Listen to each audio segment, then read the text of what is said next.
This is the Moonlight Graham Show, a freewheeling conversation with the role players, the underdogs, and guys with flat-out great stories in sports. Hello and welcome back to the Moonlight Graham Show. Today on the podcast, we are ranking the top NBA basketball players ever to grow up in the state of Iowa. So there have been 24 guys that have grown up in the state of Iowa who have went on to play in the NBA. And I have Jack Brownlee here in studio with me today to rank these top 24 guys, and we're going to do it in a similar way that Bill Simmons did with his Redraftables podcast and his Book of Basketball 2.0 podcast, which I was a big fan of. And the reason I wanted to have Brownlee in studio is because, number one, he's a basketball junkie. He's an NBA junkie, so he is perfect for this. But also, he knows a lot of these guys on a personal level. He played with guys like Nick Collison and Kirk Heinrich in the AAU circuit. He played against Kyle Korver, and he's been a big fan of Iowa basketball and the NBA for a long time. So I brought Jack Brownlee here in studio, and he and I go through the top 24 guys ever to play in the NBA from the state of Iowa, some of which are household names like your Nick Collisons, your Matt Bullards, your Bobby Hansons. Some of them are guys that I had never heard of before doing this research. This was a lot of fun. It's similar to the baseball podcast when my brother Neil and I ranked the top baseball players ever from the state of Iowa. Tommy Griffin and I did this when we built a two-deep roster of Iowa football players, and now Jack Brownlee and I are doing it on the basketball side. I think you guys are really going to enjoy this because we're able to do really deep dives into specific players. I mean, we spend over an hour talking about 24 guys, so this one was a lot of fun, and we put a lot of research into it. And I think you guys are going to enjoy it. And if you like what we're doing here on the Moonlight Graham Show, make sure to subscribe to the podcast wherever it is that you get your podcasts. And we would love it if you left us a 5-star review. You can also follow the show, of course, on social media, Twitter, Instagram, Facebook, YouTube. We love hearing from you guys each and every week. So enjoy today's episode where Brownlee and I are doing a basketball draft consisting of the 24 guys from Iowa ever to play in the NBA. Enjoy it. Welcome back to the Moonlight Graham Show. We are back in the Moonlight Graham studio, and with me today is one of our very first Moonlighters, Jack Brownlee. Jack, I think you were featured on like episode 5 of the Moonlight Graham Show. So like 178 episodes ago, you were, our 5th ever Moonlighter. Welcome back to the studio. Thank you, man. It's fun to be here. So today what we're doing on the podcast today is we are ranking the top Iowa basketball players that have played in the NBA. And the genesis of this idea came as a direct ripoff. Well, I'll say this right away. We are ripping off Bill Simmons's Book of Basketball 2.0 podcast that he did, and I'm only ripping it off out of admiration because I absolutely love that podcast. I think it's one of the most enjoyable sports podcasts I've listened to in the past year or so. But the reason that I felt like this was necessary was Bill Simmons started this Book of Basketball 2.0 podcast this year in 2020. And one of the first episodes that he did was he redrafted, him and I think Ryan Russillo, they redrafted the 1996 NBA draft class. And I was so excited about that episode because I think that was like Kevin Garnett, I think, was featured in that episode. Was in that draft class, but I was a little bit disappointed because my favorite basketball player of all time was Fred Hoiberg. And Fred Hoiberg and Lauren Meyer were in that 95 draft class, so they just missed out on the Redraftables podcast by a year. But right away when I was listening to that episode, I thought, I cannot wait till they redraft the 2003 redraft, because in the 2003 draft, of course, Jack, we had Kirk Heinrich, we had Nick Collison, we had Kyle Korver, 3 Iowa legends, and I couldn't wait till Simmons and Russillo were going to talk about those 3 guys who mean so much to the state of Iowa and especially the history of basketball in the state of Iowa. But then when they got to the 2003 class, they hardly mentioned Collison's name. I think they only said it in passing. It was almost like they forgot about him and they never drafted him. And I was so fired up after listening to that I thought, I got to get Brownlee in studio. We got to set the record straight with Bill Simmons. And also we got to redraft our own. We're going to do a draft, a fake NBA draft of all of the guys from Iowa that have played in the NBA. Jack, I know you listen to a lot of those Book of Basketball ones. I know you're listening to the 2003 redraftables. Where was your head at when you saw the Collison omission? Well, I remember vividly. I was driving for work somewhere out of town. I think Iowa City or Dubuque, and you actually called me and told me about it because I think it had just come out. You said, "Give it a listen. Call me when you're done. I want to hear your thoughts." Right, and that was it. Yeah, I didn't want to give it away. And I listened the whole thing. Disagreed with a few. Again, like you, I wanted to hear him talk about Nick, a buddy of mine, a guy from Iowa. Obviously he deserved to be in that spot. James Jones. I mean, we can go down that list and debate, but yeah, you were fired up. I was fired up. I was on the road. I think it's a great idea, and I'm excited to do this one. Yeah, and so that 2003 class is one of the most famous Iowa draft classes ever, right? Because not only do we have Collison, and that's what fired me up, but they also threw some shade at Heinrich in that episode that I thought was pretty unwarranted. I know you did it as well. We're not going to get into that. But they had a lot of nice things to say about Korver as well. And it is always fun hearing, national sports guys with a big platform taking the time to discuss, guys I know that personally, Jack. Me, I'm only fans of. I know Nick a little bit in passing and through the podcast and through you, but it is fun to hear them talk about like guys on that platform and take the time, not just, reading their names off as something of a box score. And I think it's cool too. It's it's one thing to get drafted. When you get drafted off potential, what they think you can be. It's another thing when you get redrafted after your career. Obviously you've earned a place from your body of work. So it's almost cooler to be considered, a lottery pick or first round pick as a redraft more so than coming out of college. For sure. And I guess that's one thing that we're going to have to tackle through our redraft here is that everybody in those redraftables that Simmons did, everybody was the same age or at least coming into the NBA at the same time. What we're going to be tackling here is guys from 1948 to 2020 and trying to compare multiple different eras, multiple leagues. Like we have guys that played in the ABA here as well as the NBA. And so this is going to be a little bit challenging for us, but it's also going to be fun to not only go back through memory lane, our childhoods watching some of these guys. You have some personal relationships here, but also, I'm digging up guys that I had never heard of on this list. Me too. I did some research and learned a lot. Could always consider myself an NBA fan, and kind of shocked that there's some guys I hadn't heard of that played in the NBA in the mid to late 90s.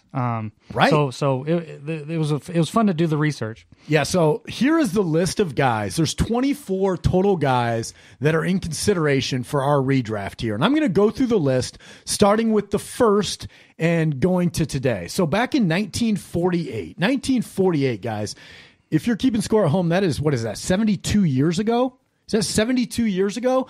Murray Weir and Hoot Gibson were drafted into the NBA in 1948.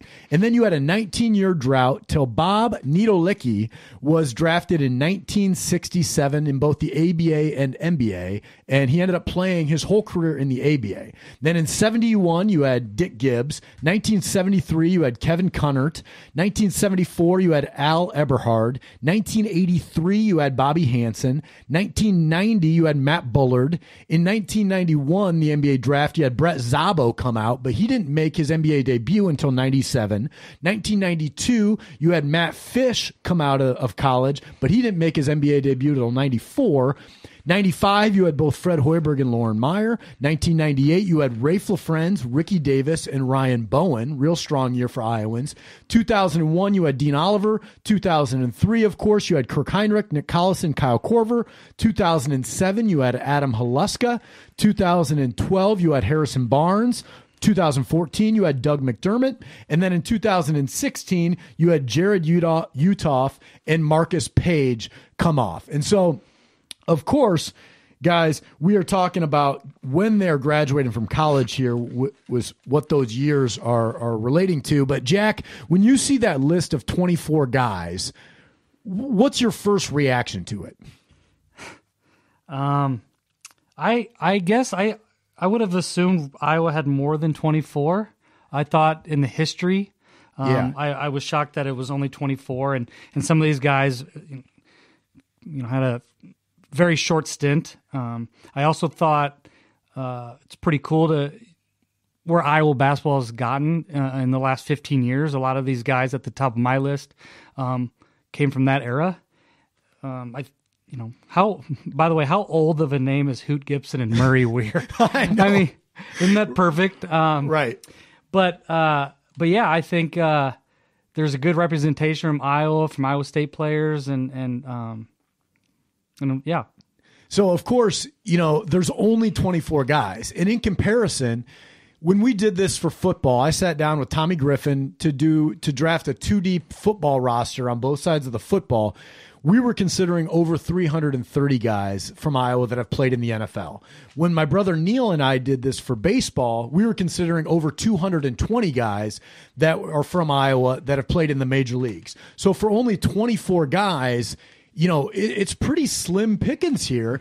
And I think Iowa is a state that we don't think we're Indiana, of course, but I think we're pretty proud of our basketball tradition here in the state of Iowa. Then again, the NBA is much newer of a league than the NFL or Major League Baseball. So that does come into play here. But, when you look at some of the best basketball players at Iowa, for instance, you do have guys that were born in other states that were made famous here in Iowa, like Don Nelson, for instance. Don Nelson, Hall of Fame basketball coach, legendary Iowa Hawkeye. He's from the Quad Cities. He's from Rock Island, Illinois, just over the river in Illinois.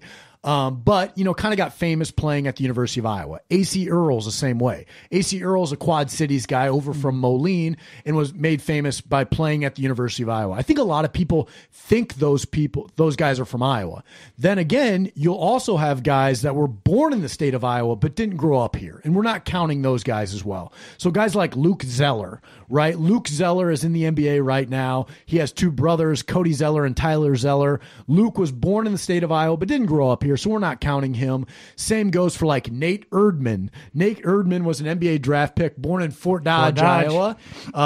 All-American at Oklahoma. He doesn't count. Another guy that fits into that category is John Koncak, right? He was a 7-footer, played for the Lakers in like the 80s and 90s, played for the Rockets as well. He was a guy that had a long NBA career, and when you look up best basketball players from Iowa, John Koncak always comes up. John Koncak's not an Iowan, but we are counting guys like Doug McDermott, who was born in North Dakota. Kyle Korver was born in California. Fred Hoiberg was born in Nebraska, but they went to high school here. They're part of Iowa high school basketball tradition, so those guys count as Iowans, Jack. Sounds good. Let's get to it. So we're going to redraft it from the first pick all the way to the number 24th pick. Jack, you are the guest in studio, so you are up first with your first pick of the all Iowa draft. Who do you got for number 1? With the first pick in the all Iowa draft, I'm going to go with Harrison Barnes. Ooh, okay. Harrison, huge one, obviously the biggest, I would say, recruit coming out of Iowa in the history of the state. But once he's gotten to the NBA, he's got a championship, double-figure score, averaged 19 for a few years. Again, he's only 28, so I think he's still kind of scratching the surface of what his career can end up being. But Olympic gold medal, and I think he's the only Iowan with an Olympic gold medal. Okay. I think I saw that. He was the 7th pick in the 2012 draft. According to Basketball Reference, his nickname is the Black Falcon. Some of these nicknames... I think he gave that to him. So I think it's one of those like Black Mamba, hey, will you call me... The Black Falcon? Yeah, I think so. Yeah, the Basketball Reference has these lists of nicknames that I just think are hilarious. And Harrison Barnes, of course, from Ames, Iowa, played on one of the greatest Iowa high school basketball teams ever with Boo Boo Paolo and with Doug McDermott as well. I had him either 1 or 2. I was waffling back and forth with him at 1 or 2. Career averages of 13.7 points per game, 4.9 rebounds, and 1.6 assists. Shooting percentages for Golden State, Dallas, and Sacramento, 47% from the field, 38% from downtown, and 80% from the line. I think when all is said and done, Jack, he's going to have most of the records, the cumulative records from anybody from Iowa. But was this an easy slam dunk pick for you for number 1? No, I kind of wrestled with my 1 and 2 pick. Went back and forth. I think, again, part of why I picked him 1 is he's played 8 or 9 seasons. I think there's a lot left in what he could achieve, but I know that didn't really factor into necessarily why he's number 1. He's also made over $100 million so far. Good representative of the state too, and he does a lot. Yeah, he does. Like he's one of these good guys that continues to reinvest in Iowa, which is really cool to see. And so, Iowa's really proud of Harrison Barnes. Wish we could have kept him in the state for college hoops, though. I mean, he was a huge deal coming out of high school. He really was the first, big time recruit that made a production of his announcement of where he's going to school. Remember he did that, I think it's like a Skype, maybe the first year Skype was around. It was projected onto a big screen at Ames High. Yeah, and it was, they didn't really do that. Now there's all kinds of production, but I think he was kind of one of the first ones to do that. Jack, do you remember this? This was back in like 2007, I think. St. Edmund invited like the top teams in each class to St. Ed's gym over Christmas break. It was either Christmas or Thanksgiving break. It might have been the day after Thanksgiving. I think it was actually. Thanksgiving. And Ames High, this was Barnes' junior year, I think. Ames High, it was St. Edmund.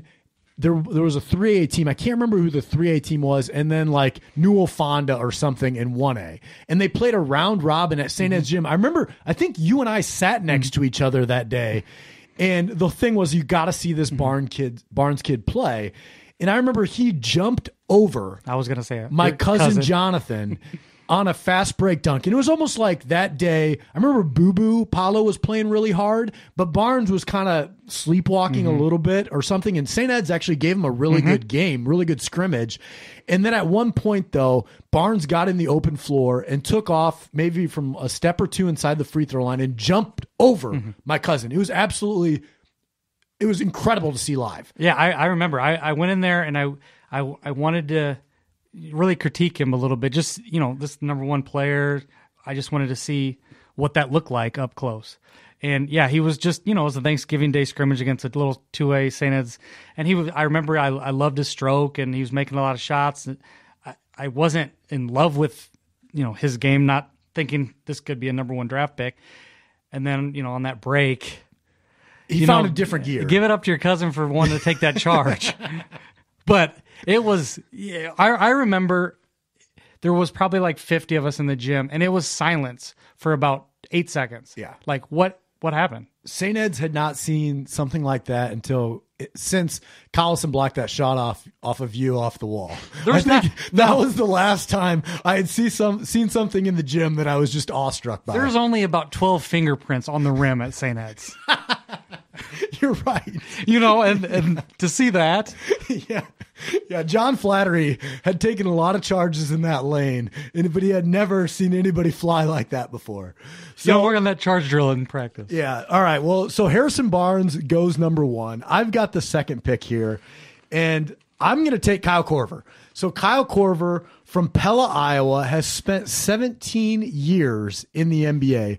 Is he still in? I mean, he hasn't announced his retirement, has he? He's got a year left on his deal. Yeah, so he could still play next year into his 40s. He was a second-round pick, the 51st overall pick back in 2003.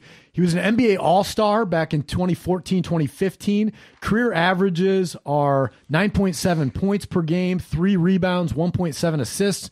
His basketball reference nicknames are Threesus, I suppose because he kind of looks like Jesus maybe, and Machine Gun. So I guess they call him the Machine Gun.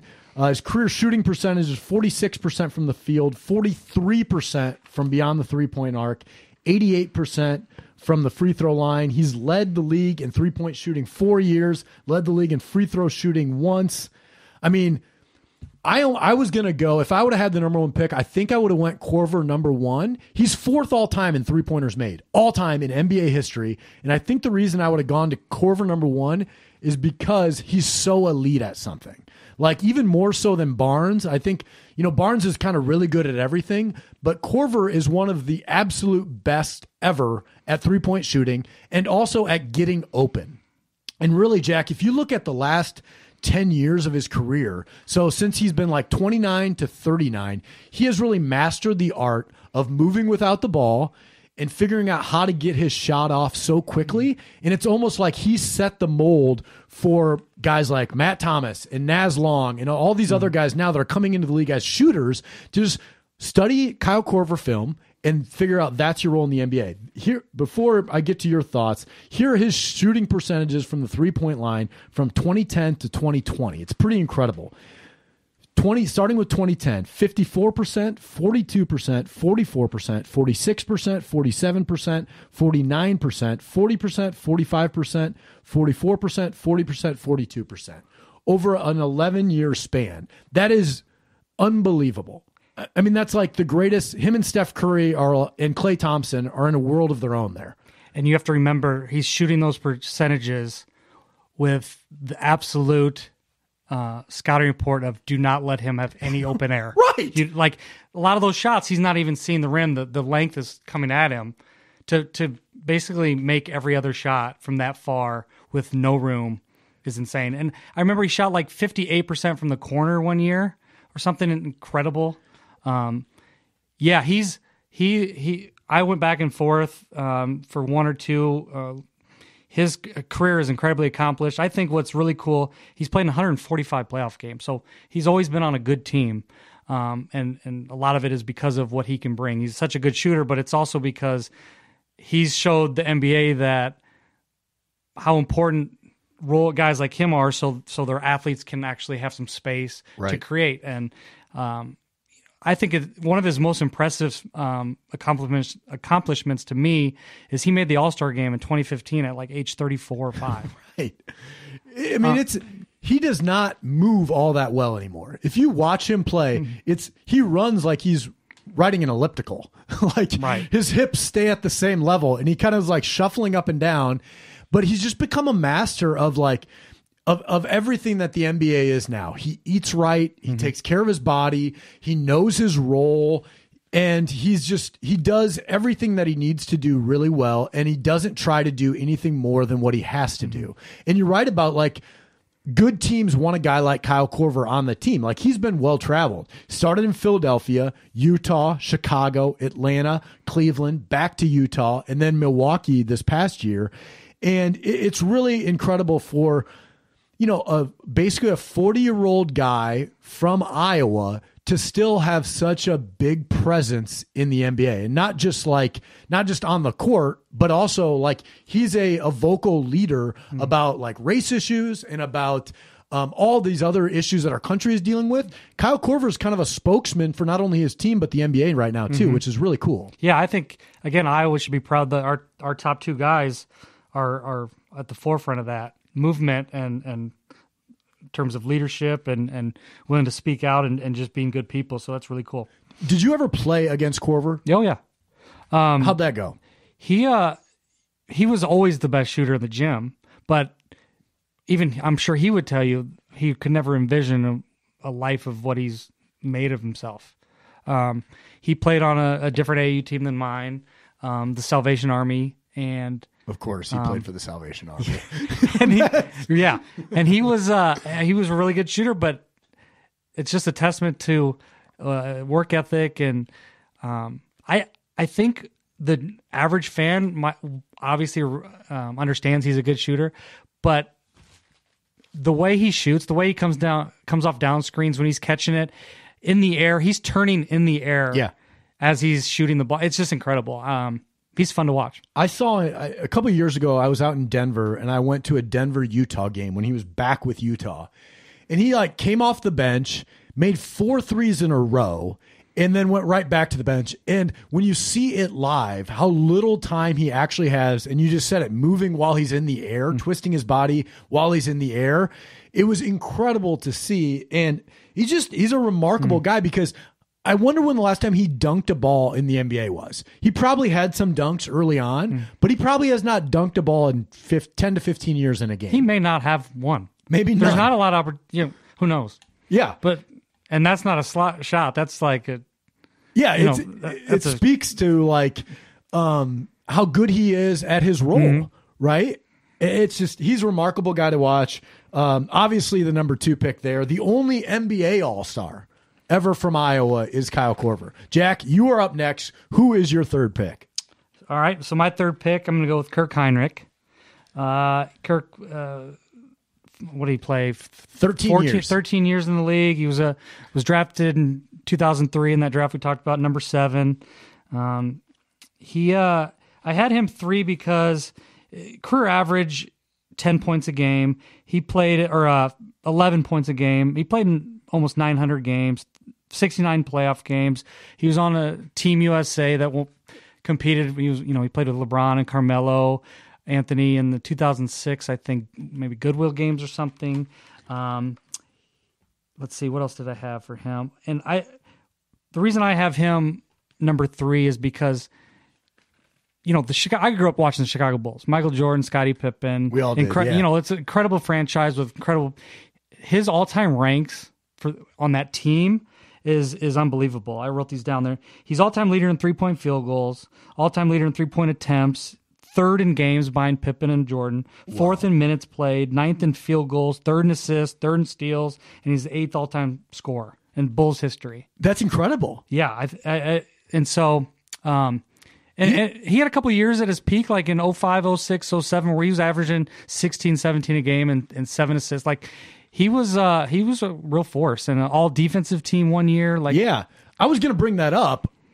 That 2006-2007 year was Heinrich's best year statistically. He averaged 16.5 points per game, 6.3 assists, 6.3 assists. Did I say that? And then 3.4 rebounds. Plus, he made the all-defensive team that year. So really, like, Kirk Heinrich could have been an all-star that season and was a top-line guard in the NBA for, the better part of 10 years. Pretty remarkable run when you look back on it. I don't know if at the time I really was giving him the credit as a fan that he probably deserved at that time. But, like, Heinrich was really good. In that 06 that I was talking about, that 06 Goodwill games, he was the backup point guard of Darren Williams or Chris Paul, one of the two, because the other one couldn't play.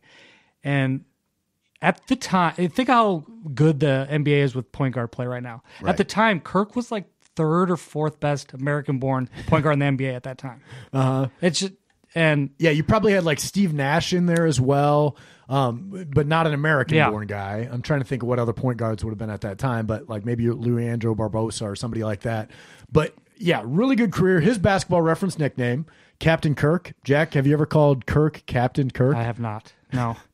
So you told this story 4 years ago when we had you originally on the podcast of you're playing Martin Brothers with Nick and with Kirk. And there was a moment, I think you guys were down in Florida, maybe at a tournament, when everybody knew Collison was great. But then all of a sudden, Heinrich burst onto the scene at this tournament. And all of a sudden he had, the Krzyzewskis and the Roy Williams and all of the A-plus coaches in college basketball calling him at that time. What do you remember about like Kirk going from really good player to one of the top recruits in the country? I think what happened was, and again, we talked about his all defense. I think one of the most underrated parts of him and his game and why he found success was how he was an elite defender. More so elite as a defender than any other part of his game. Like he played 13 seasons in the NBA, and a big part of it was his ability to guard. And the guys you have to guard in the NBA is crazy. And I think with his wingspan, a lot of college coaches saw that ability and realized this guy's got a high ceiling. Well, that's what I was going to ask. What made him a good defender? Was it his long arms? I'm not sure. I don't know what. Yeah, that's one. I know he has a really long wingspan, and I think he has really good instincts. in terms of knowing what players are trying to do. You always seem like a guy that, like, and every good defender needs this, is you got to be ready for a fight. You know what I mean? Like, and I don't mean that literally, but like, you can't get pushed around because everybody in basketball, they try to, like, give you these elbows and they try to move you off your spot all the time, and to see if they can move you around. And Heinrich always seemed like the guy that he set the tone right away with the guys he was playing against. Like, you're not going to be able to mess around with me. You're not going to be able to push me around because, like, I'm ready. I'm here ready to go. Yeah, remember during the Last Dance when Michael Jordan was talking about stuff he would make up in his head to get to hold over his opponents, to find a chip on his shoulder. Kirk did that. Not necessarily making things up, but he found ways to have a chip on his shoulder, and I think that really drove him, and especially on the defensive end. I think when he had that, it really came out. Funny story about Kirk and how his career ended up. When he was in third grade or something, his class did those capsules where you write where you're going to be when you're time capsules, capsule where you're going to be in 25 years, and they bury it. And and his mom actually showed me this when they went back. I don't know what year this would have been when they uncovered everything. What Kirk wrote was he's going to be the point guard for the Chicago Bulls when he's in third grade. So, he saw that before anybody else did. If they dug up a time capsule of Corpus Christi school nowadays, when I was in third grade, I probably would have said I was playing shortstop for the Minnesota Twins, though. Right. Like, I think a lot of kids, think that they're going to be the point guard for the Chicago Bulls or the center fielder for the Yankees or something. But to realize it. But to actually do it makes him, 1 in a million. Right. Or, You didn't say I want to be an insurance salesman? No, I just knew that was always, the backup plan. Okay. I knew insurance was always the backup At third plan. grade. Who was I just, I just had Jack Newman on the podcast last week. Jack Newman, the younger brother of David Newman, Iowa Mr. Basketball. And he's in insurance now, which just goes to show all great athletes end up selling insurance. So I got the number 4 pick of the draft, Jack. And I'm going a little bit off the board here. Yes. Okay. I'm going off the board. My number 4 pick is a guy that I had never heard of. Here we go. Until this deep dive research. His name is Bob Nitolicki or Netolicki. I'm not 100% sure how it's pronounced. His nickname was Nito. Okay. This guy, he's from Cedar Rapids, Washington High School. He was a second-round pick, 18th overall in the second round by the San Diego Rockets of the ABA. And I had never heard of this guy. He played from like the late 60s through the mid-70s in the ABA. He was a 4-time All-Star and was an all-ABA performer in the 69-70 season, 2-time ABA champ. He's on the all-time ABA team. He played for the Indiana Pacers, before they were the Dallas Mavericks, they were called like the Dallas Renegades or something. Chaparrals. Oh, Chaparrals, the Dallas Chaparrals, and then the San Antonio Spurs as well. His career win shares was like 48, which means it's like a basketball reference stat, which is actually the 3rd highest out of anybody on our list. Career averages of 16 points, 9 rebounds, and 1.4 assists. This guy was a big deal in the ABA, Jack. And I guess if we're going to give Dr. J and George Gervin and all these ABA stars and Don Issel and all these guys from the early days, then we got to give Bob Nitolicki his credit too. I think he deserves to be number 4 on this list. Jack, what do you think of my Nitolicki pick? I had him. That's bold. I actually had him at 13. What? So he was a 4-time ABA All-Star. I know. I respect the ABA. I like what they're about. Obviously, you don't. But I have him at 13. I was just trying to figure out what his averages were at Drake. Did you? I didn't go deep into his Drake career, but I'm sure he tore it up there. I think my favorite thing, we both found this nugget because it's on his Wikipedia page, but he was considered the Joe Namath of the ABA because he was basically a sex symbol of the ABA. This guy just cleaned up in every city in the ABA. And I think when you're putting together a team, you need character, you need charisma, and Bob Nitolicki has that in spades, along with giving you 17 and 9 every night. But he gave us 13 and 9 at Drake. I just looked up his college stats. So he improved quite a bit in the ABA. Well, they played a much more open style of basketball in the NBA, right? Scoring was up, and his numbers could attest to that. But yeah, I mean, that goes back to like our comparing eras, because you have guys like Hoiberg, did not play in a real high scoring era of the NBA, but then you have guys like Doug McDermott, who's playing in a much more high scoring era now. And so comparing their stats is not always apples to apples. Right. Just amount of possessions. And Needle-Licky's going 4. I don't care what you're saying about it.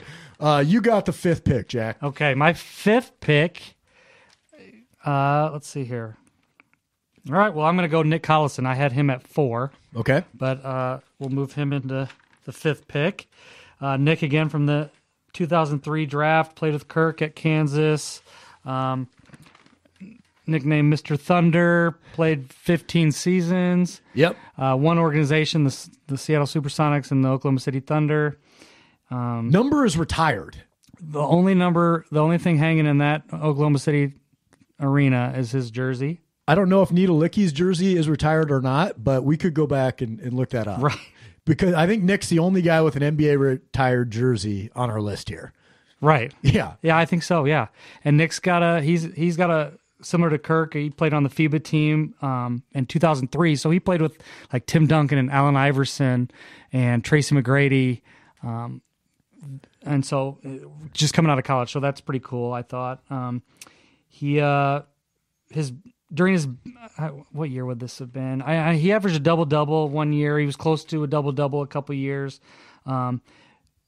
Finished, averaging like 5 and 4, but that's, when you play 15 seasons. Yeah. Your numbers are going to go down, your per game numbers at least. I saw his career, I think his best year was probably that 2007, 2008 year. Averaged 9.8 points per game, 9.5 rebounds per game, plus an assist and a half there. Really probably known more as like a great teammate and a team leader in like the second half of his career. But I also think that because he's viewed that way in hindsight, like as Mr. Thunder, quote unquote here, you forget of how good of a player he was in the first half of his career. Like the first 7 or 8 years of his career, like he was a double-double guy. And you also forget, like if you go to his basketball reference page, it says 14 years in the league. Really, it was 15 years because he had to sit out his first year with double shoulder surgery, which, that knocked his numbers a little bit because it basically took 80 games away from him. Yeah, he played 910 games in his career, I think. 91 playoff games. Yeah. Similar to Korver, it's just those are the guys that are always going to be on the floor on good teams. Right. Good teams always try to find, and you always see guys like him. And I think, you look at stats or that kind of winning environment that they always brought. How do you rate guys? And I thought, Nick will be always considered kind of a winning player, and that's why I had him that high. So you're good buddies with Nick, right? And I think he's going to be mad. He averaged career 6 and 5, not 5 and 4. Yeah, 5.9 and 5.2, half a block a game for Nick Collison there. So, Jack, you've known Nick for a long time. Well, actually, I used to bat boy with Nick, so I've known him for a long time too. Name famously, drop. He's from Fort Dodge, of course. We claim him as our own, being from Fort Dodge. Really, he was famous for those great Iowa Falls teams. But you played against him, you played with him, and then you kind of also were buddies with him as his career progressed for 15 years. During his time in the NBA, what did you notice about like the way he worked, how his game evolved, how his kind of role as an NBA player evolved in those 15 years? Yeah, I mean, it's funny. When I first started playing with him in high school, he was the best player on the team, and I was always incredibly impressed watching him play, how good and skilled he was, and then how bad he would beat us when we played him in high school basketball. And then just kind of followed his career. And then as we became better friends throughout his career, and I'm such a basketball junkie that he was very kind to talk basketball with me all the time. And it was fun to get a glimpse into that life from his perspective. And, he was different than I was in terms of the way he viewed things. And I think the reason he had found so much success was because he just had this fear of failing, that drove him. But I think he's incredibly cerebral and smart as a basketball player, and those things combined with his work ethic was why he played so long. There was a point in 2014, 2015 where the Thunder and Nick had this like 3-point experiment where he shot 60 threes, which was way more than half of the threes he ever shot in his career. We're in that 2014, 2015 season. He made 16 out of the 60 that he shot. And did you ever talk to him about like him trying to all of a sudden, become that stretch four guy where he's shooting more threes all of a sudden? But that was like, that was 12 years into his career at that point. Right. That era he played in was just different. A couple things to that. I think when he played for that Thunder team, that was really good. I was always wanting him to play more of the center position than the four, and playing a little bit smaller with those guys, and you kind of see how the NBA's transitioned to that. Right. But one thing, he wasn't considered a 3-point shooter. Obviously, didn't take many shots. I always consider myself a pretty decent shooter.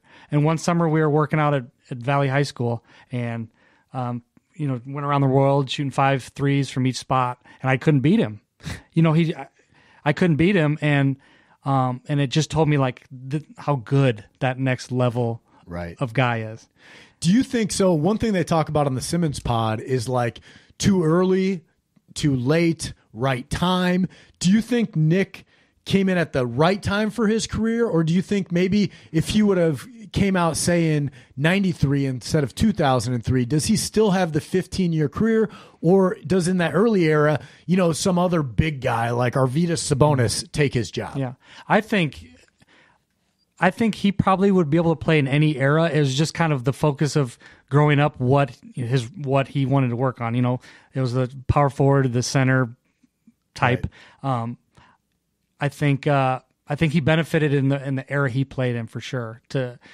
Especially at the beginning in those like early 2000 era, where his game really fit that. But again, if you look at Brook Lopez, he started out as a guy who's played a low post center, and now he's moved. Shoots 7 threes a game. He doesn't go inside the 3-point line offensively, and so Nick probably could have done the same thing. Okay, so that was the 5th pick. I have the 6th pick of the NBA draft, or our all Iowa draft, and I'm taking Raef LaFrentz. So Raef LaFrentz, 6'11", 270-pound lefty from MFL Marmac, played 10 seasons in the NBA, of course, went to Kansas, another one of those Roy Williams recruits at Kansas, was the 3rd pick of the 1998 NBA draft.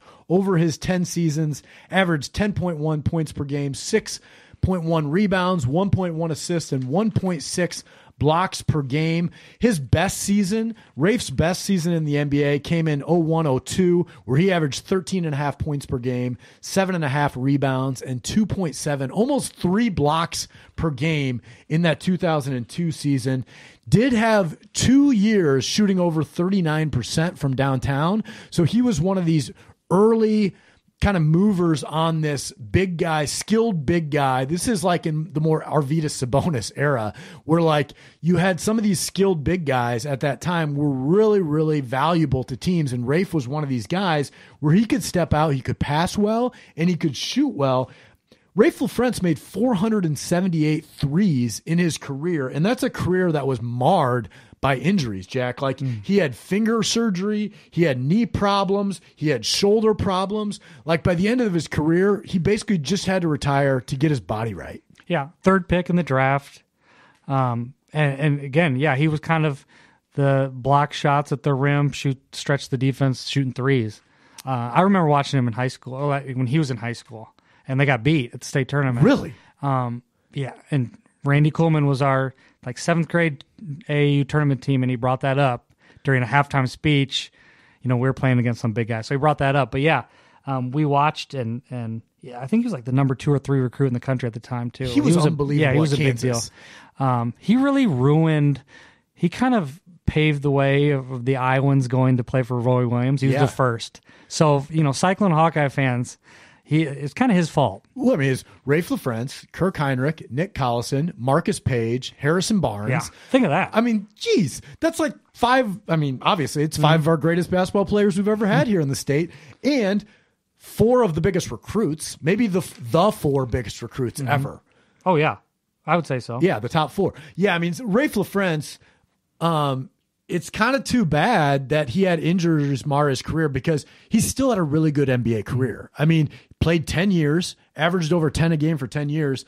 I think because he signed a big contract, it also mars the way people view him. Mm-hmm. A couple things. Do you remember in the rookie game years ago, Jason Williams did the elbow pass? Do you remember that off the elbow? Yep. I'm still kind of upset that Rafe had to foul James Posey on that dunk to ruin it. Was that? I have no idea that Jason Williams did the behind the elbow pass to James Posey, or no, to Rafe, and then James Posey, I think, fouled him going up for that dunk. No easy buckets in the rookie sophomore game. But yeah, so Mark Cuban gave Rafe a pretty big contract, and then he started, and then they traded him to Portland. His body started to fall apart. He was traded to Portland, and I was at Aspen one day playing basketball over lunch, and I was walking through the weight room, not lifting, just walking through. And Rafe was in there. That Portland had to buy him out of his contract, so we moved to Adel, and I think they owed him quite a bit of money still. So he's living in Adel, working out at Aspen, and having the Portland Trailblazers pay him. So Rafe LaFrentz, he was my pick at number 6. Jack, you were on the board at number 7. Okay, my number 7 pick's Doug McDermott. Whoa! Okay, you got McDermott a lot higher than I had him. He's only played 6 seasons, 10 points a game.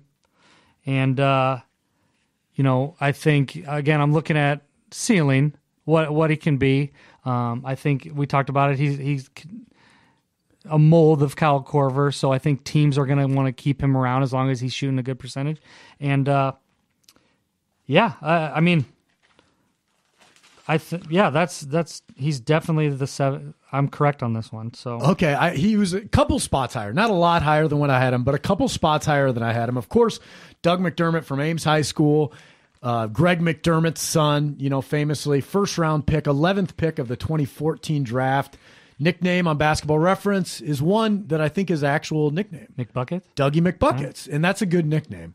Career 8.2 points per game, 2.2 rebounds, less than an assist per game.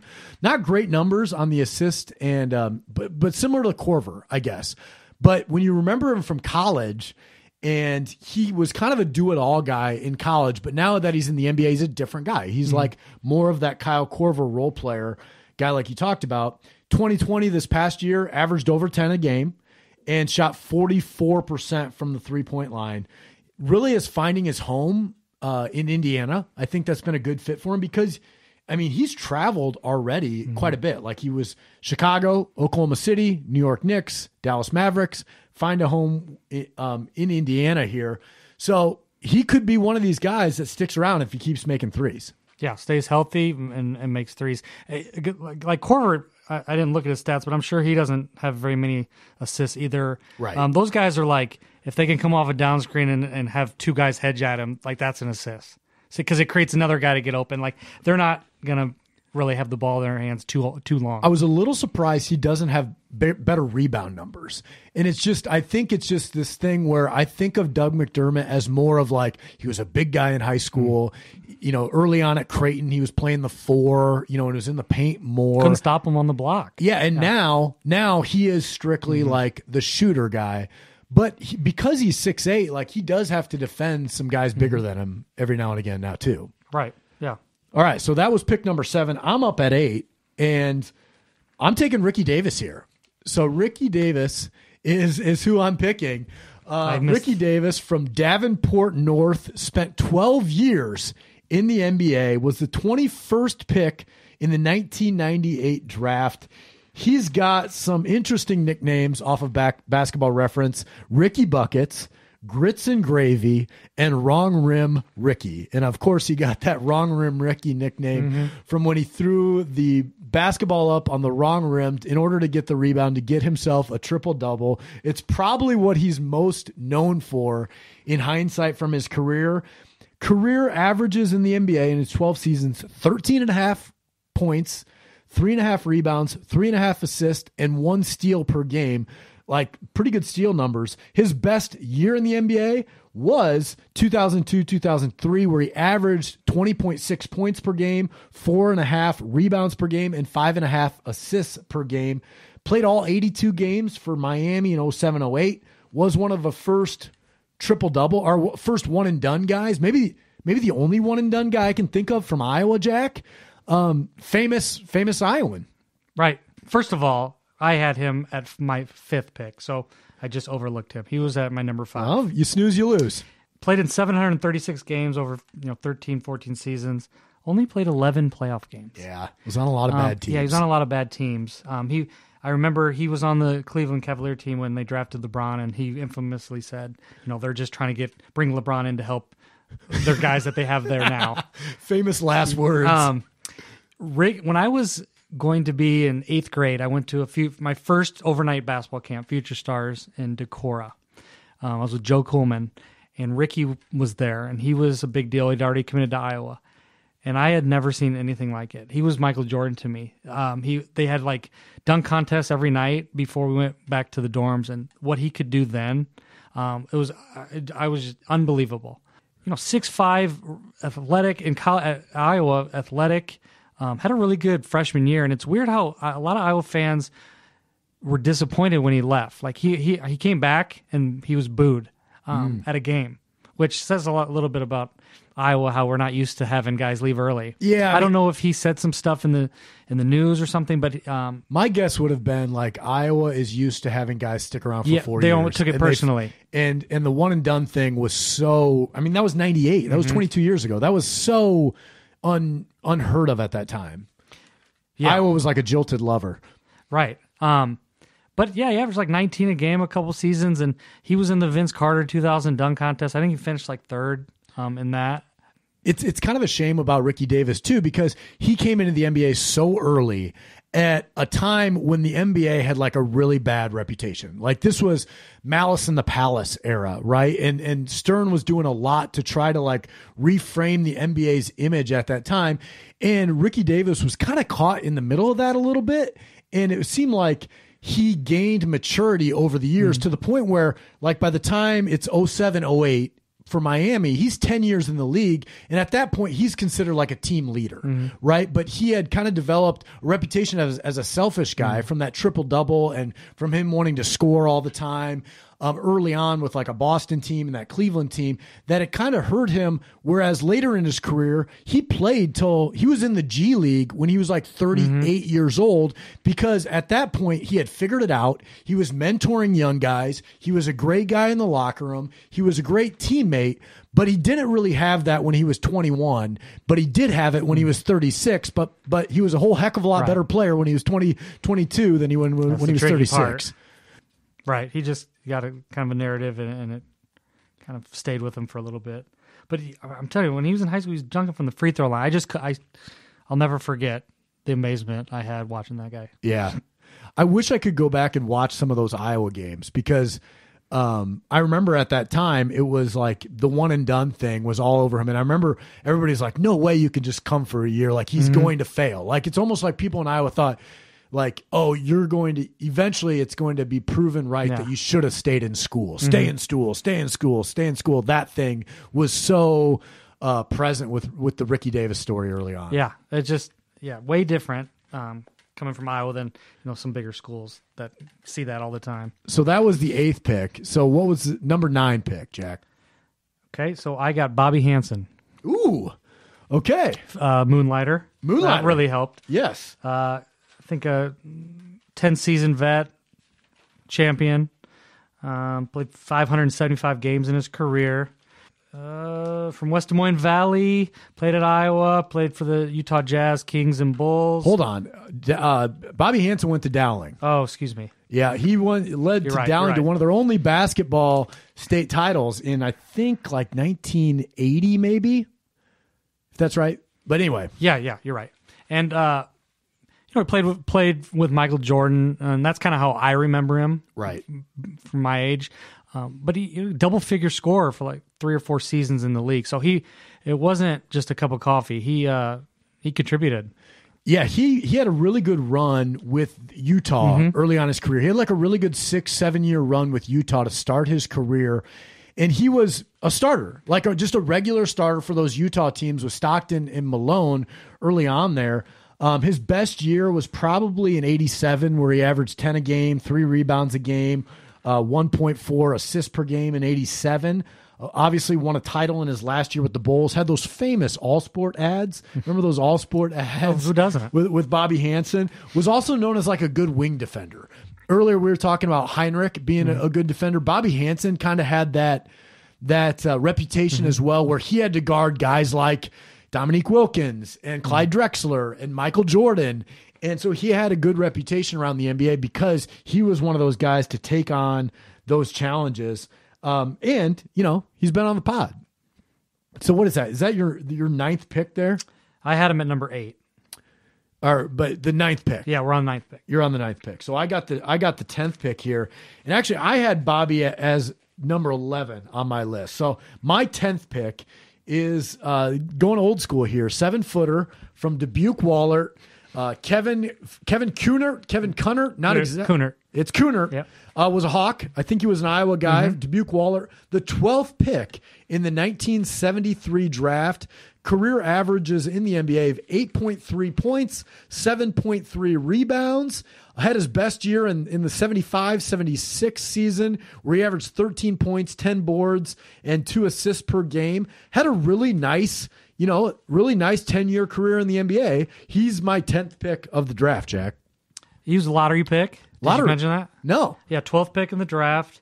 He was also on the floor when Rudy Tomjanovich got punched by Kermit Washington. By Kermit Washington. He was on the floor for that. Pete Eggers, Drake basketball, former Drake player, his uncle. Oh, nice. And I had him at number 10 as well. Okay, so I got him at 10. I think one of the interesting things I pulled up about Kunnert here is it Kunnert? I think so, yeah. It's Kunnert. He played for the Buffalo Braves, and he also played for the San Diego Clippers. So he played for 2 teams that are no longer around. His career win shares was 22, which actually ranked pretty high on the list here once you stack everybody up on Basketball Reference there. Don't know anything about him other than he was 7 foot, though. Double-double guy. They only had 18 teams in the NBA when he played. Kind of interesting. I wonder if he lives in the state. Do you know anything? I don't. All right. Well, number 11th pick, okay. Jack. You're up next. We're at 11, but I had him at number 9. Fred Hoiberg. Freddie. 10 seasons, 5 points a game, 24 playoff games, 541 total games, and almost a double-figure score for a couple seasons for the Pacers.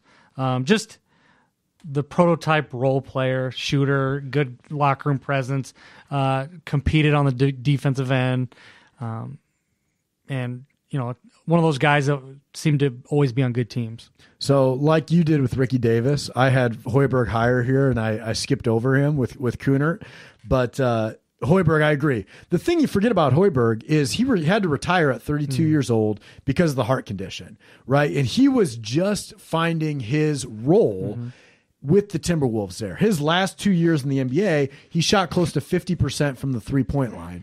And we talked about like too early, too late type of things. If Hoiberg's in the league now, like he's a totally different player, and he's a role player. Like early on, his first couple of years in the NBA, he was the 52nd pick of the 1995 draft, and he played behind Reggie Miller. He was essentially Reggie Miller's backup. Him and Travis Best were the backup guards for those Indiana Pacers teams early on.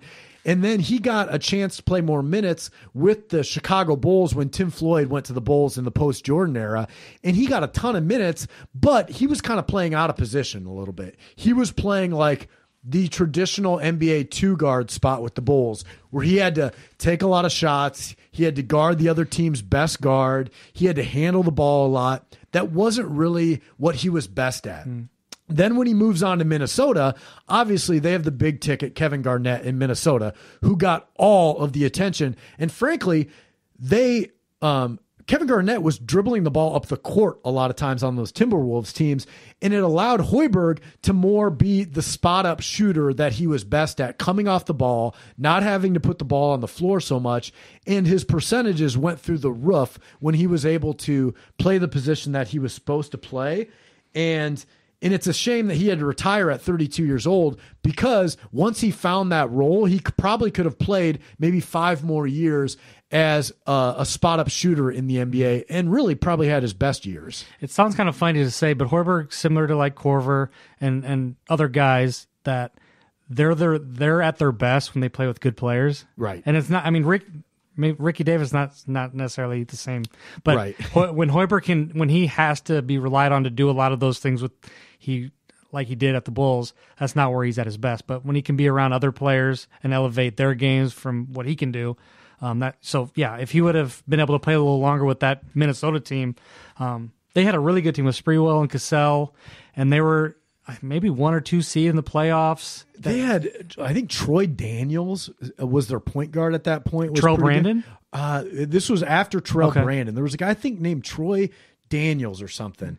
And anyway, he was good. And once that allowed, he liked the ball in his hands a lot. And same with Cassell when he was there, liked the ball in his hands a lot. And that freed up Hoiberg quite a bit. And yeah, it's a shame that he retired. He's my all-time favorite basketball player. Fred Hoiberg's my all-time favorite basketball player. And I just wish we could have seen more out of him in the NBA, because I think there was a lot more in him as a shooter.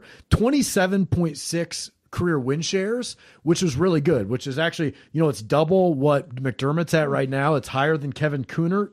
It's just below where Ricky Davis was at as far as basketball reference goes. We go back to the nicknames, one of the best nicknames ever with the mayor. Maybe one. Yeah. That might be number 1. It's probably the best nickname ever. Most famous probably nickname ever from guys coming out of Iowa, I think.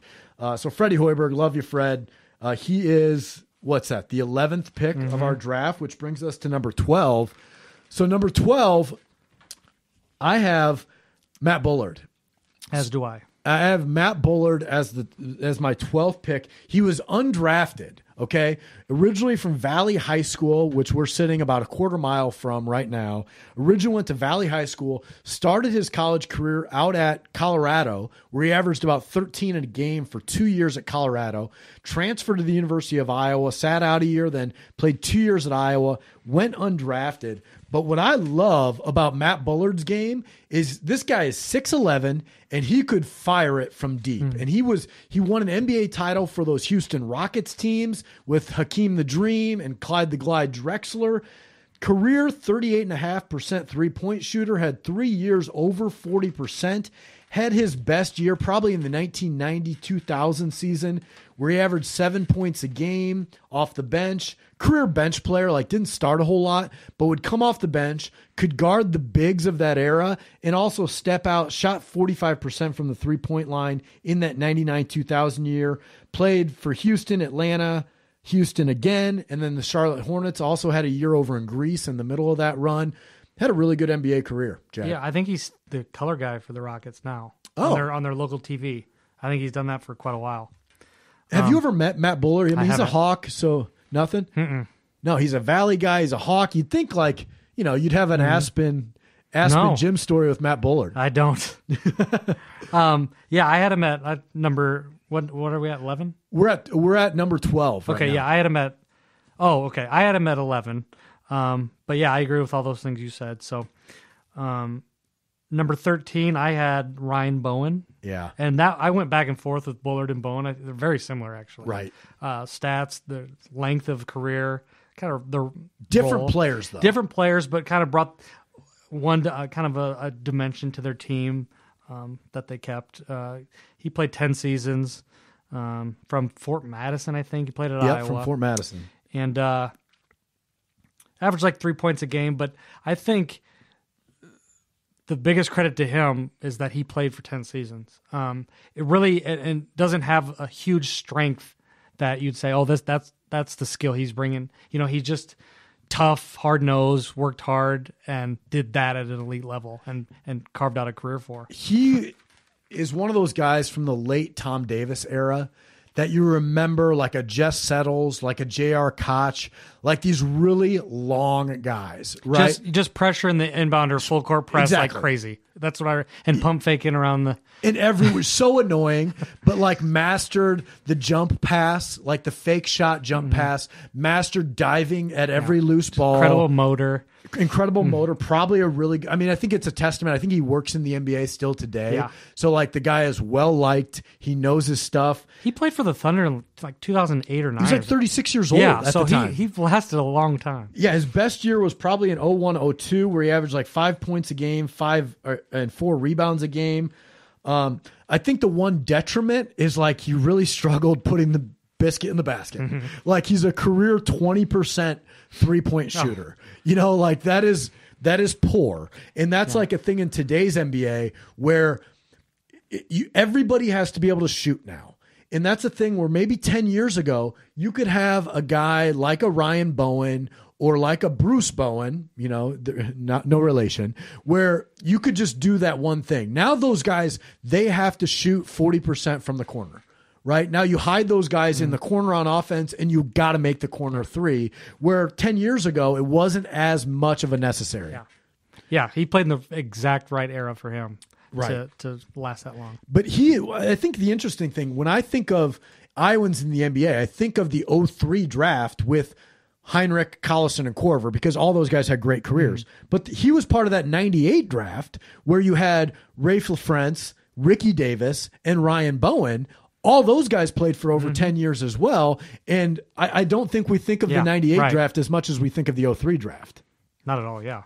All right, so that was our 13th pick. So we are at number 14. I am on the board at number 14. And this is where things got a little bit more challenging. Here we go. This is when we get a little bit loose here. So for my 14th pick, I'm going with Al Eberhard.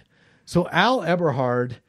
from Springville, Iowa, 6'6", 225 pounds, was the first round pick, 15th pick of the 1974 NBA draft. He played his college hoops at Missouri. He is the uncle of Luke, Cody, and Tyler Zeller. I don't know if you knew that, Jack. He played 4 seasons, all for Detroit. Career averages in the NBA of 6.5 points per game, 3.5 rebounds per game, and just under 1 assist per game. Career win shares of 5.3. So that's where we're currently at in the draft. If you have a career win shares of 5.3, but played 4 years in the NBA from 74 to 78. Jack, what do you think about my Al Eberhard selection here? I had him close. I had him at number 16. Okay. Any more to add on Al? Were you able to dig any more up on Al Eberhard here? No, you said he's related to the Zellers? He's related to Zellers. No, that's about all I just tried to do a quick look at what he did in college. Yeah, he went down to Mizzou. Yeah, he averaged 17 a game and only played 3 years, so did he go? Did he declare early? Did he either leave early or maybe he was so old that freshmen could not play? Yeah, he might have been on the freshman team. You know what I mean? Like there was a freshman team for a long time at some of these like old school institutions across the country. So I got Al Eberhard at 14, and I like the pick. I like Eberhard at 14. So Jack, you're back on the clock. At 15 here, and I'm going with my man Dick Gibbs. Oh, that's who I had here too. I had Dickie Gibbs at 15. You did? Okay, so my reasoning for old Dick Gibbs is.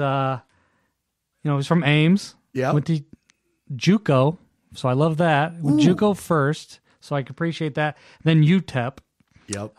Played for the Rockets, Kings, Supersonics, Bullets, and Braves. And his career, let's see. Just over 5 points per game. A couple boards. 6 seasons in the NBA. And not sure who he played for, but... he had a good year, 73, 74. He's playing for the Seattle Supersonics, I'm assuming they are at that point.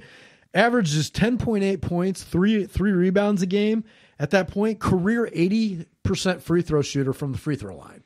So this is a guy, Dick Gibbs. He made his free throws. He was the 49th pick in the 1971 draft. Career win shares, Jack, 2.6. So he could put the biscuit in the basket, but I don't know if he could score or he could hold anybody on the other end. But Dick Gibbs, he's our fourth guy from Ames. Hoiberg, Barnes, McDermott, and Dick Gibbs, all from Ames High. So I like that pick for you at 15. I'm up next at 16. And I am taking, Jack, the pride of Ruthven, Iowa, 6'10", 275 pounds, first-round draft pick, the number 24th pick in the 1995 draft, Lauren Meyer. Career averages in the NBA, 4.6 points, 3.4 rebounds, averaged over a half a block a game. His best year was probably his rookie year where he was drafted by Dallas, averaged 5 points, 5 boards, and almost a block a game as a rookie. Hurt his back. Okay, he hurt his 275. Back. Yeah. Big ones. So I got a point on that. Okay. So that back issue could have been lingering. You forget that Lauren Meyer was averaging like 22 points and 14 rebounds a game as a junior at Iowa State. And then he got hit by the train. Oh, yeah. Right? And January 19th of 1994, Meyer is like first-team All-American. Hoiberg, Meyer, Julius Meekly, Hurl Beecham, James Hamilton. These guys are... This is Johnny Orr's last year at Iowa State. All of these guys are juniors. They are playing really well, and it's 4:30 in the morning. Lauren Meyer and I think 2 buddies are on their way back from Des Moines after probably a night of partying. I don't know that for a fact, but it's 4:30 in the morning on like a Friday night, Saturday morning, and they get hit by a train. And Lauren Meyer breaks his collarbone, and I think sits out the rest of that season if he didn't come back in the NCAA tournament that year. And when I see that Lauren Meyer then, what derailed his NBA career, which he never kind of fully came back healthy from, he spent 5 years in the NBA, but one of those he missed with a back injury. I wonder if his back got out of whack from that train accident, you know? Right. And you know what's crazy? The year before was Chris Street. Yeah. Like think if the worst case scenario with Lauren Meyer, back-to-back years of a tragedy like that. Well, the weird part about that too is Hoiberg famously was wearing number 40 his freshman year at Iowa State. And then the Chris Street incident happens. Chris Street dies. And to honor Chris Street, Iowa State would always have a guy, an Iowan, wear number 40 in honor of Chris Street. And because Lauren Meyer and Chris Street would go against each other, Lauren Meyer switched to number 40 that next year. And then he got hit by the train. So you bring that up, and it's like he switched the number, and then he got hit by the train. Wow. I agree. I had him at that same pick. A couple things. It just says how different the NBA was his rookie year versus now. I was reading when he first got to Dallas, he was struggling a little bit to find minutes because there was 4 centers on the team. He was the 4th center. Unbelievable. And then he was, I texted this to you last night. He was 3rd team parade All-American in high school. Yeah. So top 15 player in the country from Ruthven, Iowa, population 700 people. You know, I said jokingly there wasn't internet. You know, how was he able to move up the charts like that? Unbelievable. It's pretty impressive. He was a really good athlete. I've gone back and watched some of those Hoiberg, Lauren Meyer, Meekly era games when they're playing against Kansas and Jared Haas at Kansas at that time and Greg Ostertag and Jock Vaughn. And Lauren Meyer was a really, really great athlete. Really good touch. Really good touch. Yeah. And you bring that up, and I wonder if he's playing in a different era, because Lauren Meyer, when he's playing for Denver his last season, he was 8 for 23 from the three-point line. So shooting over 33%, shoots 34% at career NBA three-point shooter in a time when centers were not shooting three-pointers. If he comes out now, I think he's a totally different player, and he's a big, strong guy that could really run the court, that powerful dunker, great rebounder, used his lower half well. I think the back injury, and I wonder if it stems from the train incident, probably cut his NBA career short. Otherwise, he'd be much higher on our list. Yeah, I was a big fan of his growing up. Those guys had Hilton rocking. All right, Jack. So you are up next at pick number 17. Okay. We are at pick number 17. And I'm going with Matt Fishhook Fish. Yeah. Let me hold on. I wrote some stuff down about him. Hold on. Yeah, Matt Fish was 6'11", 275, second round pick, 50th overall pick in the 1992 NBA draft from Washington High School. Not Washington High School in Cherokee, not Cedar Rapids, Washington, but Iowa. Washington High School in Washington, Iowa, which I think plays in like the Southeast Conference with like Keokuk and Albia in those schools, Jack. Went to UNC Wilmington, played for the Clippers, Knicks, Nuggets, Bullets, Heat. This is the one we were kind of talking about earlier. I graduated high school in 2000, so huge basketball fan at that time, obviously growing up. And he played in the NBA from 94 to 97. And I hadn't heard of him. And I feel embarrassed that, a guy from Iowa was able to last 3 seasons. I've never heard his name in my life. Right. Until this research, I had never heard of Matt Fish. And obviously, you picked this up as well. But he would shoot a hook shot, and they would call it the fish hook because of his last name. And that's one of my favorite things that we've dug up here today. The old fish hook. The old fish hook. And he had like a 12-year pro career. He played in the IBA, he played in the CBA, and he played overseas. And intermittently, like he would just make pit stops back in the NBA. He's 10 years older than me. I've never, it's amazing. I wonder where the fish hook is at today. And I wonder if like he's one of those guys that hangs out at the local gym and like plays guys in horse. He's like mid 40s now. Yeah. And he's like, I bet you can't beat me in horse. And he just fish hooks guys all night. Whenever they get to R on the horse, he's going fish hook. He pulls out the 35-foot fish hook that he just can bank in from anywhere on the court. I guarantee he's doing it. Yeah. Wherever he is. Get him on the pod. We'll ask. I need to find the fish hook. Okay, so for my 18th pick, we are at pick number 18. I'm going with another guy from this same era. Like this could be just a clone of the fish hook here. I'm going with Brett Szabo. So Brett Szabo, if you're keeping score at home, it is spelled SZABO from Postville, Iowa. So Postville, mostly known for the illegal immigrant raids from 12 years ago. You remember those raids? That was when I was in college. No. At UNI. Everybody knows Postville from the raids. If you were going to school at UNI back in 2008, you remember the Postville raids. Postville, it's just a a postage stamp of a town when you're heading up to Decorah or Lansing, Key, Iowa. So he went undrafted in like 1991, I think.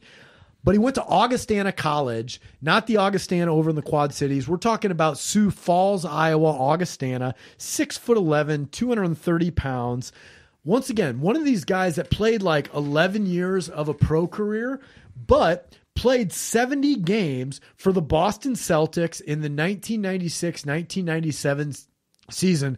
This is like the post Larry Bird era. He played with Paul Pierce. He played with Paul Pierce? Right, in 97? I don't know. Paul Pierce was I think it was that next year. Yeah, you're right. So this was right before, because this was ML Carr was like probably the coach and GM. We're like this was pre like Danny Ainge coming back and like resurrecting the Celtics. This was a low time for the Celtics, but he played 70 games, made 27 starts. And I think my favorite part about this is if you look up Brett Szabo, there is an unbelievable rec specs picture of him. I mean, he's got like the worst 1990s rec specs on a basketball card you have ever seen. He also has like a Swedish basketball card where he has some really great hair going, but his Celtics basketball card, he looks like an absolute dork in these rec specs. No, if he's listening, no offense. I assumed just by his name, he wore rec specs. Yeah. I don't know. So I looked up his Augustana numbers. So he's obviously in the Augustana College Hall of Fame up there, and averaged like 24 and 14 a game, leading Augustana to back-to-back conference championships. And it's just one of these guys, similar with Fishhook, like played played 70 games in the Yeah. NBA and I've never heard of him. Now, at the same time, you have like Luka Garza at Iowa, right? Who's 6'11", 240 pounds, essentially the same size as Brett Szabo. Who knows if, and college basketball player of the year, who knows if Luka Garza is going to play as many games in the NBA as Brett Szabo did. Right. It's crazy. Do you think, I guess I'm putting you on the spot right now. Do you think over under Luka Garza plays more games in the NBA than Brett Szabo? Under. I've got $100 bet out there that Luka Garza plays less than 100 career NBA games. The game has just changed. I so love much. Luka Garza, and I think if he would have played like in the Collison Heinrich era, he'd have multiple seasons in the NBA. It's just it's a whole different game now. It's a whole different game. All right, so we're at pick 19, Jack. Brett Szabo and Matt Fish are off the board. Okay, Who's your next pick? I had Szabo at 22, by the way. Oh, God. Jack, he started 24 games for ML Carr. This is where it gets dicey. I know we're going to disagree here. I've got Dean Oliver Oh, God. with my next one. This is a homer pick if I've ever seen one. All right. So, Dean Oliver averaged 2 points, played in 35 games. Over 2 years. More importantly, had made 2 years of NBA salary, $451,000. Yeah. In the 2001, 2002 seasons, I think. Yeah. For the Warriors. 01 through 03. And I think that's impressive. And I've got him there. I mean, that's about all you can say. Right. I will say this about Dean Oliver. He's one of these like famous Iowa guys. You remember watching him and Brent Harriman for Mason City. They were awesome. Like, he was so good, and he has like a really distinctive left-handed shot. Like, it, you know what I mean? Like, it was so lefty. Like, everything about his game was so left-handed point guard type. And he was this famous Iowan. I think when I was going back and looking at his stats, one thing I was surprised about, he was 5'11", 180 pounds, right? 5'11", that is tiny to play in the NBA at under 6 foot. So, like, you got to give the guy credit for playing in the modern NBA at under 6 foot. I think the shocking part for me was that his NBA stats are bad. Like, he shot 32% from the field. He shot 16% from the 3-point line. Yikes. As an NBA guard, that's atrocious. Yeah. And he played 2 years. It wasn't like this was a 10-day Right. contract. He was on the team for 2 years. I guess, he must have been a good practice player. You know, is this Baron Davis Warriors or, I don't know. So I was at Iowa. So first of all, I grew up idolizing Dean. He was a legend, and he was 4 years older than me, and I just kind of would watch him play at basketball camps or go to his games when he played the Dodgers, and huge fan. And so when I was at Iowa, he was when he got with the Warriors. It wasn't his rookie year. I think he went overseas first and then got on with the Warriors for a couple seasons. But yeah, like you said, he's left-handed. He was all left. But it still was hard. It was hard to stay in front of him. But yeah, you said the word modern NBA, and he was able to stick it out for 2 seasons is why I have him there. So he kind of grinded it out in his basketball career, and now he's still grinding it out as a coach. Like, he's one of those guys where he's been in the coaching ranks now for over 10 years, and I'm surprised he hasn't got like his first head coaching job yet. Yeah, he played overseas for quite a while, and then now he's at Wisconsin. And I don't know him well. I've met him through Horner a few times, and I've worked out with him and stuff. And he was always just, to me, a special guy, like a guy who could appeal or relate to a lot people from different backgrounds. And I thought, he's got some pedigree. I think he'd obvious choice for a head coach one of these days. Right. I was always impressed by him. All right, 20th pick of the draft. I'm going Jared Utoff. All right, so from Cedar Rapids, Washington, 6'9", 221, which I feel like that's not true at all. I feel like he's about 187. He's gotten bigger. He went undrafted, which was a surprise to me. So this was, I think, 2016 or 20. I think it was 2016. He went undrafted, but he's made a really good name for himself in the G League. He was one of the top players in the G League this past year in 2020. I think made the All G League team. And so he's had like cups of coffee back up in the NBA over the past 4 years.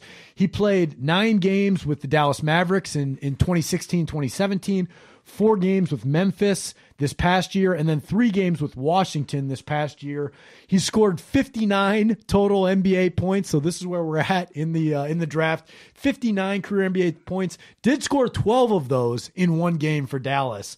Utah, he's got more NBA games in him. That's why I'm putting him on my list. He was above like Dean Oliver, because I think Utah is going to stick on a roster one of these years and have a year where he plays 30 or 40 games in the NBA. I agree.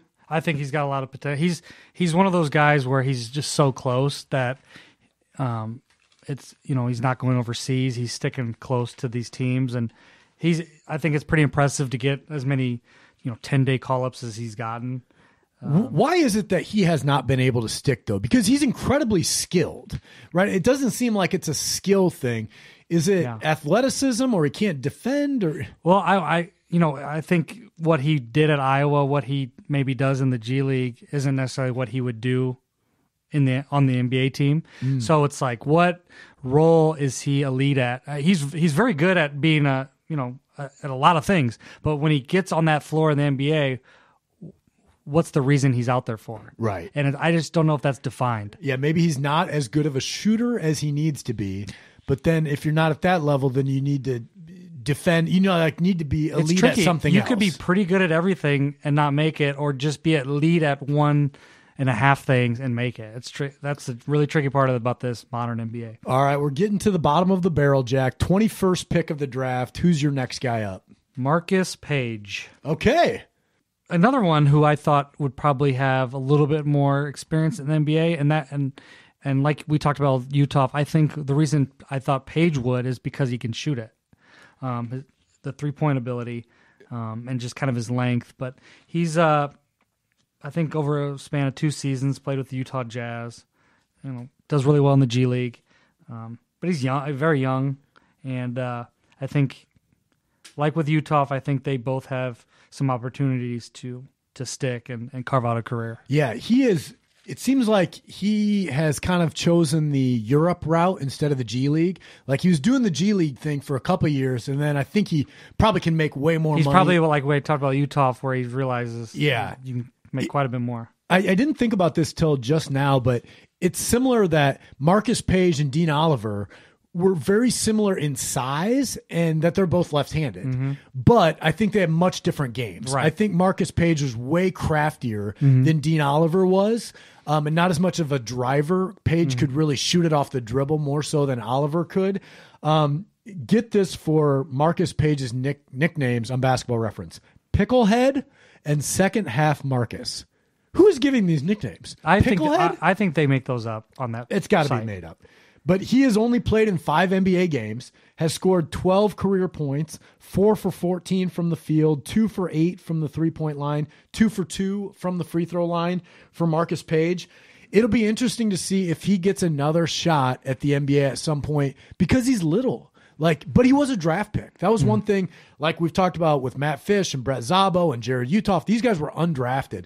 More often than not, the draft picks maybe have a little bit more invested than them. So I was surprised that he hasn't got more of a run yet, because he was the 55th pick in that 2016 draft.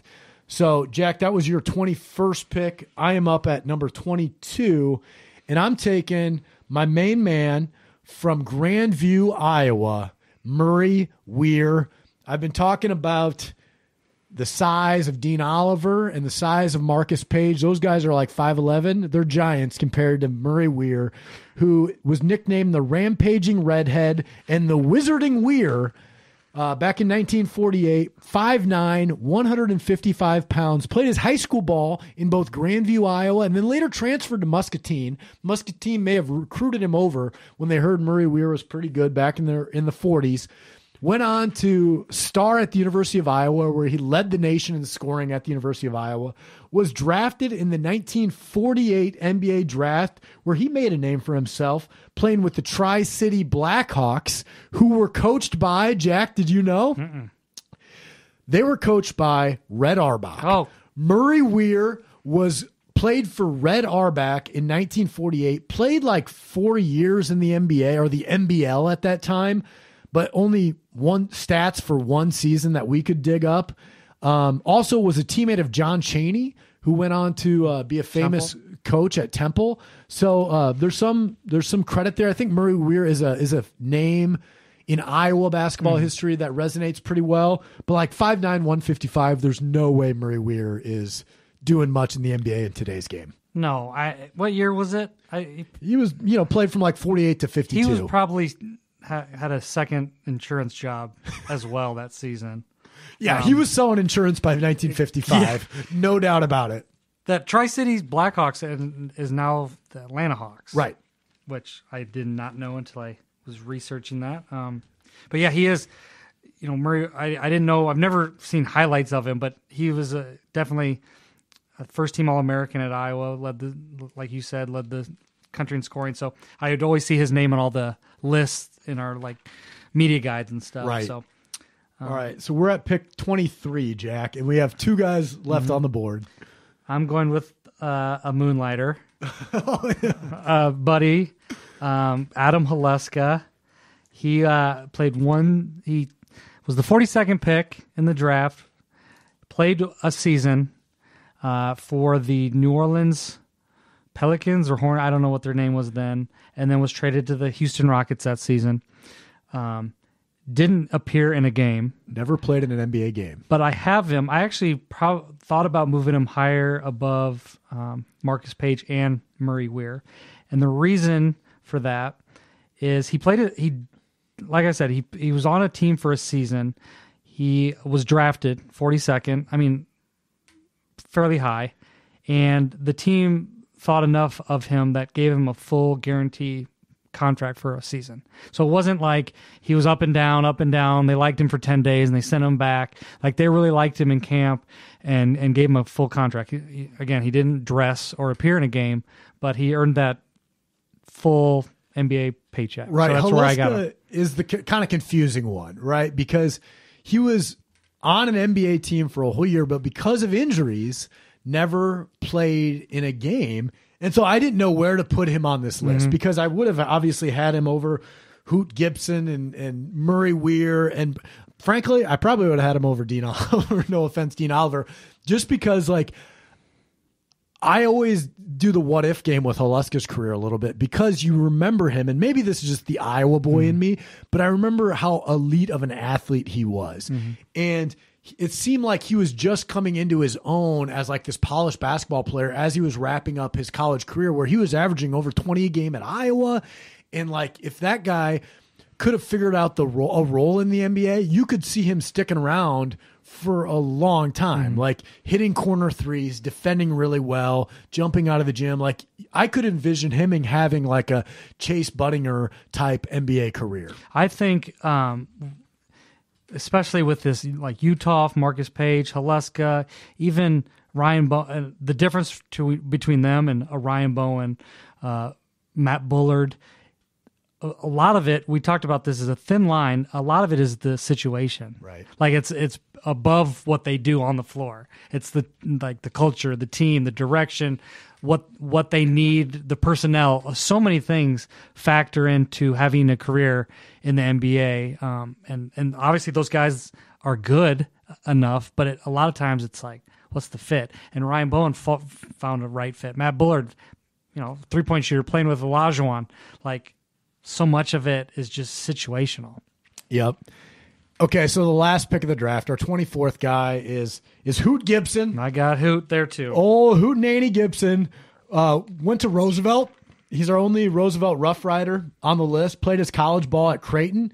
So he actually, similar to Murray Weir, played from. Did they play together at the Blackhawks? I think they did. Yeah, he was actually the all NBA NBL at that time, second team in 49.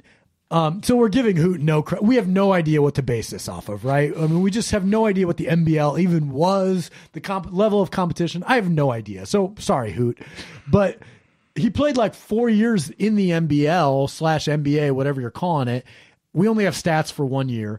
But he played for the Tri-City Blackhawks, the Denver Nuggets, the Boston Celtics, the Waterloo Hawks, and the Denver Refiners. So he both played for both the Denver Nuggets and the Denver Refiners. Died in a car crash at 36.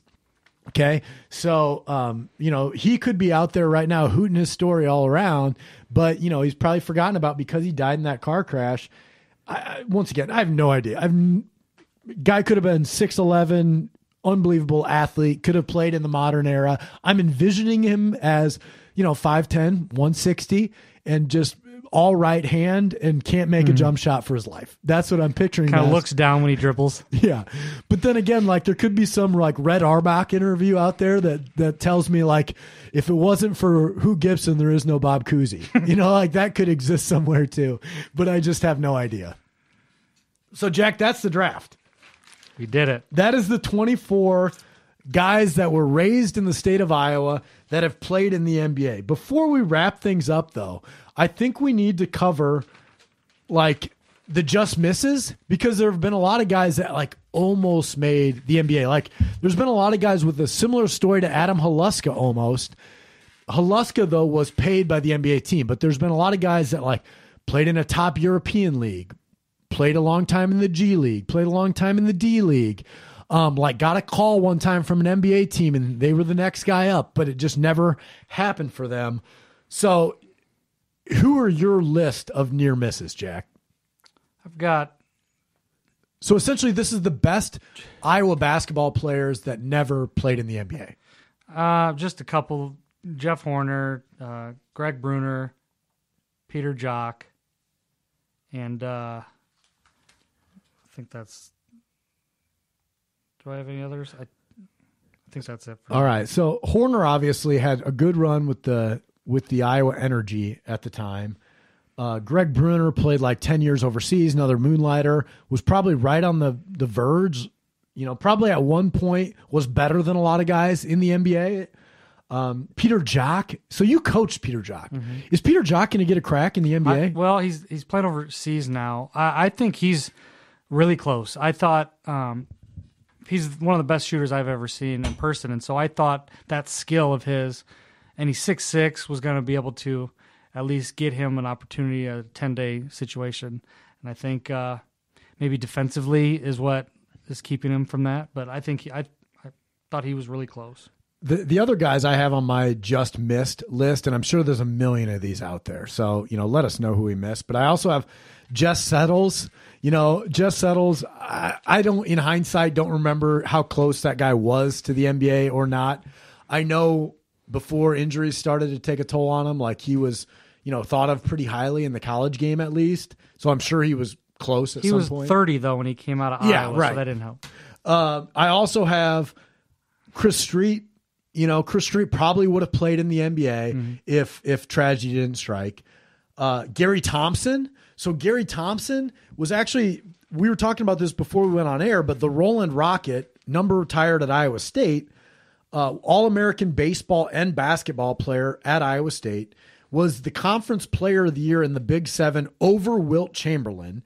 But the NBA just wasn't what it was back in the 50s as it is now. And so instead of going into the NBA, which Gary Thompson was drafted to do, he played AAU basketball, where he was an AAU national champion one year, 3-time AAU All-American after college. So at one point, AAU and the NBA were competing basketball organizations, and Gary Thompson chose that route to keep his amateur status. Because, there was a time in the 20th century where amateur athletics were thought of because of the Olympics and because of, we thought of amateurism different at that time. So I have Gary Thompson. I have Boo Boo Paulo, another Ames guy, who's still having a good run for the Sioux Falls Skyforce. He's the all-time leader in every statistical category for the Sioux Falls Skyforce, still playing in the G League. Jared Holman, another Iowa State guy from Remsen, Iowa, has had a good run overseas. You had Adam Woodbury, who I know is not thought of all too kindly in Iowa Hawkeye circles, but he's had a pretty good run in the G League. Mm-hmm. And then Wes Washpin was another guy that I threw in there from Cedar Rapids, Washington. He played a couple of years for the Iowa Energy, but was more of a bench guy for the Iowa Energy. I don't know how close Wes Washpin was. Any others that come to your mind, Jack? That's pretty much it. Yeah. There's probably some guys in the 90s. There's another Matt Fish or Brett Szabo out there somewhere that we're not thinking of. So I guess the next question is, who's next, right? Who's going to be the next Iowa guy to make the NBA? I think we got to throw Peter Jock on that list. You know, some of those guys in the G League right now. But we've had some really good Iowa high school basketball lately, Jack. I've got actually 5 guys that are in college right now. Okay. That are from Iowa that I don't think 5 guys will make it. I think there's 5 guys that in their head think that they've got a chance, and I think they do have a chance. I think my first one, and it's no doubt for me, is DJ Carton. Oh, yeah. I know he's had some kind of mental health issues that he had to figure out, and he went to Marquette this season, but I think that's the guy who's going to play in the NBA. Yeah, he was like a top 10 recruit out of high school, wasn't he? Yeah. I maybe not that high, but he very high, and I've seen him on some draft boards, first-round pick in 2021. Okay. I think Joe Wieskamp's got a chance. Yeah. He's going to be kind of like a Haleska where it's going to be close. It's going to depend on situation and need and what he can bring. I feel like he needs to shoot at a higher percentage to get there. Yeah, I do too. I think, but he does a lot of things well. He does, but again, we have to look at like what he'll have to do in the league versus what he does well in college. But 3-and-D guy to me, if he can be that. Yep. I've only watched highlights, and he's young, but Xavier Foster, you know, he's the modern day NBA center, the 7-footer who runs the floor, dunks, and shoots threes. If he can become elite at that, I think he can. I haven't seen enough of him, but he's the biggest Iowa-based recruit Iowa State has had in a long, long time. Maybe since like Fred Hoiberg. Yeah. Right? Haleska maybe. Haleska Not too, many go to, Yeah, I know. Not necessarily turn it down either. They didn't really choose to recruit the state for a while. Iowa has focused more on in-state guys. So getting Xavier Foster to Ames was a big deal for Steve Prohm. And then Patrick McCaffrey. Oh, yeah. I'm not giving up on him. I really like Patrick McCaffrey. He's just so long, 6'9". I mean, I just think he's got a chance. And then AJ Green, I think, he's another one is going to at least knock on the door. So I think out of that list, I think DJ Carton is probably one. I have AJ Green number 2 on that list. I think AJ Green is, as far as scoring goes, a step above where Wieskamp's at right now. I think AJ Green is really, really good. And then I'd probably put Xavier Foster number 3, Wieskamp 4, and then who's your last Patrick one? McCaffrey. And McCaffrey. I think there's still too many unknowns about McCaffrey at this point. I do too. But I mean, all 5 of those guys have legit like they should be dreaming about the NBA right now, which is exciting. Yeah, I mean it's we talked about how long it went without having. I mean, we've only had 24 NBA players ever from Iowa. Right. So, we've got maybe 5 guys that are at least thinking about it that are in college right now. So it says a lot about just the direction Iowa basketball's going. The other one I thought of, and this is way too early, but the DeVries kid, right? The DeVries kid's like a top 100 recruit, and he had an offer from Florida. Yeah. And we haven't seen many Iowans Oregon. Florida and Oregon. And, maybe those are guys, obviously Dana Altman connection to DeVries out there. And I think there's a connection with the Florida coach to DeVries' dad. Maybe those are more like, we're doing you a favor by offering, but I've never seen the DeVries kid play, but everything I've heard of is he's unbelievable. Yeah. I like him. I've watched him play once, so we'll see there. But yeah, that's fun. So before we wrap it up too, I should have done this at the very beginning, but here are the records for Iowa guys. Most games played from any Iowan, Kyle Korver at 1,232 games. Fewest, Marcus Page with 5 games played. Most points ever, Kyle Korver, 11,953. Most rebounds ever, Nick Collison, 4,701. Most assists, Kirk Heinrich, 4,245. Most steals, Kirk Heinrich, 972. Most blocks, Rafe LaFrenz, 919. Most three-pointers made, of course, we got Kyle Korver. He's 4th all-time with 2,430. The guys to win an NBA championship, Harrison Barnes with the Warriors in 2015, Bobby Hansen with the Bulls in 92, and Matt Bullard with the Rockets in 94. And then we have our all-stars, Kyle Korver, we mentioned, with the Atlanta Hawks in 2014 and 2015. And then Bob Nedolicki in the ABA, 4-time All-Star, of course. So That's it, Jack. We did it. We did it, man. Thanks. I appreciate you coming over. What do you think of being back in the studio? These pictures are growing. Episode after episode. Hey guys, thanks once again to listening to today's episode of the Moonlight Graham Show. And even though I do most of the interviews here on the podcast, there is a ton of work that happens behind the scenes that you guys don't see that make each episode possible. So I got to give a shout out to the Moonlight Graham Show team. First of all, Brian Sandvig, our producer. Brian does all of the post-production work, and in real life, he's not just a podcast producer, he's also a real estate agent. So if you're looking to buy or sell a home down in the Kansas or Missouri areas, give Brian Sandvig a call. Next guy on that list is Brendan Gargano. Brendan does all of our design and artwork here on the podcast. He's one of the most talented artists I've ever met, and I love all of his work. If you need any help on the design side with logos or anything like that, give Brendan Gargano a call. The next guy on that list is Andy Flattery, my older brother. Andy, of course, has done some of the interviews here on the podcast. He also is a certified financial planner. He owns a business called Simple Wealth Planning. If you need any help in that area, check Andy Flattery out. And then, of course, the trusty co-host Tom Griffin and my younger brother Neil Flattery. Those guys are just busy being husbands, being fathers, they're family men, but also they do a ton of work here on the show. So thanks again for listening. We really appreciate you guys subscribing and supporting the Moonlight Graham Show.